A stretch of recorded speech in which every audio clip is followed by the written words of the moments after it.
L'année prochaine, Lycenne fêtera ses 20 ans.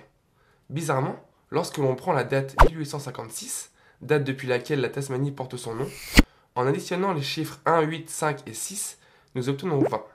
Quel est le meilleur représentant de la Tasmanie? Il s'agit bien évidemment de Taz. Et si Taz n'était autre qu'un ambassadeur de Lycenne? Et oui, un diable de Tasmanie a une durée de vie d'environ 5 ans, tout comme les 5 années d'études à Lycenne. Au début des années 90, un mouvement anarchiste met en place des free parties, ce qui n'est pas sans rappeler les soirées gratuites à Lycenne depuis sa création en 1994. Coïncidence? Je ne crois pas. Et devinez où avaient lieu ces rassemblements? Bien sûr, dans des Temporary Autonomous Zones, dont les initiales forment le mot Taz. Regardez aussi ce qui se passe lorsqu'on relie les 3 ISN français. Bien vu, on voit très clairement apparaître la langue de Taz. Tiens d'ailleurs, cette langue ne vous rappelle rien? Et oui, le célèbre logo des Rolling Stones. Et si on mélange les lettres, on obtient Loonies, soit le pluriel de Looney. Vous avez encore des doutes? Alors regardez un peu ça.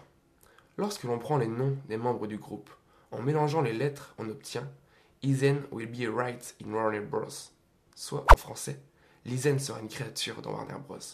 Il s'agit bien évidemment de Taz. Il vous faut encore une preuve?